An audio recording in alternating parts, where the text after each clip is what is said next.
मैंने सिर्फ हवाबाजी में नहीं कहा है कि मैं कुरान पढ़ी हूँ, बल्कि मैं कुरान लेकर घूमती रहती हूँ एकदम। और जैसे डिक्शनरी में वो लगाया जाता है ना मार्कर, वैसे लगा लगा कर घूमती हूँ। बहुत ज़रूरी है रखना साथ में। मस्जिदों में आज से नहीं, पिछले 77 साल से हिंदुओं को ये बताया गया है कि आपका भगवान कोई है ही नहीं। अजान की जब शुरुआत होती है वो होती है अल्लाहु अकबर, अल्लाहु अकबर, अल्लाह इज़ मोस्ट ग्रेट। उसके बाद फिर होता है 2 बार अशहदु अन ला इलाहा, जिसको हम शहादा कहते हैं, अशहदु अन ला इलाहा, अशहदु अन ला इलाहा, अशहदु अन ला इलाहा।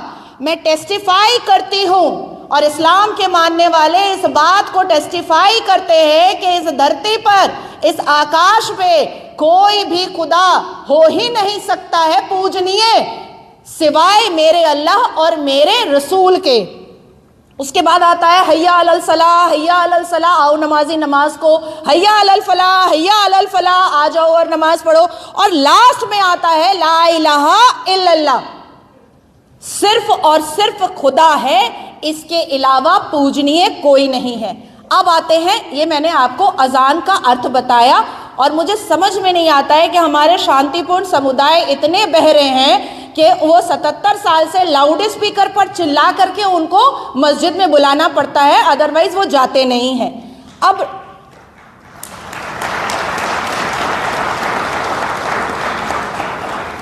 अब आते हैं नमाज में। नमाज तो ये वजाहत करता है कि हिंदुओं को काफिर बोलो। नमाज तो ये सिखाता है कि हिंदुओं को चेतावनी दो, बुत परस्तों को चेतावनी दो और काफिरों को समझाओ। बल्कि आप काफिरों के लिए सिर्फ एक मैं ही जन्नत जाऊंगी भैया, यहां पर जितने लोग बैठे हैं, और मेरा भी नुकसान है जन्नत जाकर के, मुझे कोई 72 वर्जे नूर नहीं मिलने वाली, क्योंकि मैं लड़की हूं और लेस्बियन भी नहीं हूं, एकदम स्ट्रेट हूं। तो कुरान के नमाज में 4 खुल जो होते हैं वो हमें 5 वक्त नमाज में पढ़ना पड़ता है। और पूरे साल जो 365 दिन हम नमाज पढ़ते हैं 1825 बार, उसमें हम सूरे काफिरून को, खुल काफिरून को पढ़ते हैं, जिसका अर्थ भी बताऊंगी और अरबी भी बताऊंगी। खुल या अय्युहल काफिरून ला अबुदो माता बुदून वला अंतुम आबिदूना माबूद लकुम दीनकुम वलिय दीन। ए मजहब के मानने वालों, कह दो काफिरों को कि तुम जिसको पूजते हो मैं उसकी इबादत नहीं करता, और मैं जिसकी इबादत करता हूं उसको तुम नहीं पूजते हो। तो गोया काफिरों को ये संदेश दो कि तुम मेरे कभी नहीं हो सकते और मैं तुम्हारा कभी नहीं हो सकता। तो ये तो 5 बार और 1824 बार नमाज के द्वारा हमें रटाया जाता है, समझाया जाता है, बुझाया जाता है और कहलाया जाता है। लेकिन आप 1825 बार, लेकिन आप अगर नहीं खोल रहे अपनी आंखें तो ये आपका प्रॉब्लम है, ये हमारा प्रॉब्लम तो है नहीं। आपको समझाते समझाते तो अटैक करके कभी पैर तोड़वा लेती हूँ मैं, कभी हाथ तोड़वा लेती हूँ, कभी माथा फोड़वा लेती हूँ मैं, और बाद में ये भी अफवाह उड़ जाती है कि 5 शादी नाजिया करके रखी है और उसमें हिंदू भी है, वे भैया पकड़ के लाओ वो हिंदू को। अब उसके बाद फिर आती है बात कि मदरसे में क्या समझाया जाता है।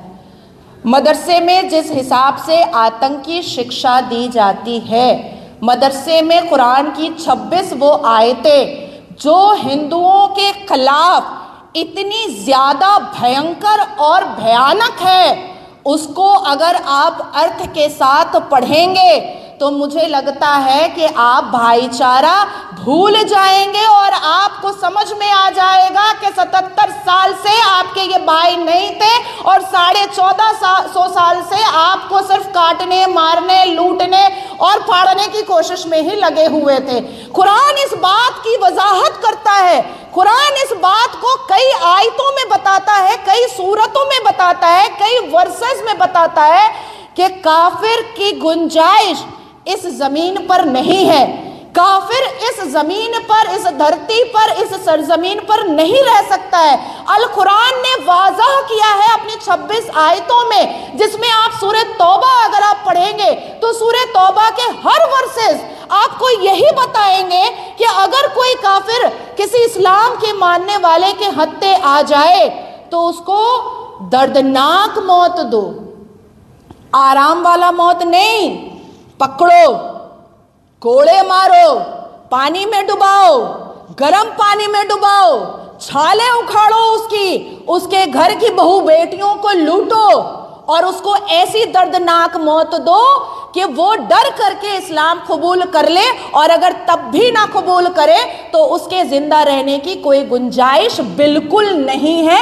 ये कुरान का सूरह तौबा पढ़ लीजिए, कुरान की वो 26 आयतें पढ़ लीजिए, तो आपको अगर ऐसा फील होता है कि अरे नहीं बच्चे जा रहे हैं मदरसे में, अच्छी दीनी तालीम ले रहे हैं, भाई वो आपका श्रीमद् भगवत गीता है जो खूबसूरत बातें बताता है, वो आपका ऋग्वेद है जो बहुत ही टेक्नोलॉजी वाली बातें बताता है, वो आपका अर्थवेद है जो इंसान को मेडिसिन देता है बना करके, जड़ी बूटी देता है बना करके, जीरो का आविष्कार करता है, सूर्य और चंद्रमा की दूरियों को बताता है। हमारे अल कुरान में ऐसी कोई टेक्नोलॉजी या साइंटिफिकल बात नहीं है। आज भी मुसलमान कहता है कि धरती चिपटी है, आज भी कहता है, उनसे पूछा जाएगा तो यही कहेगा।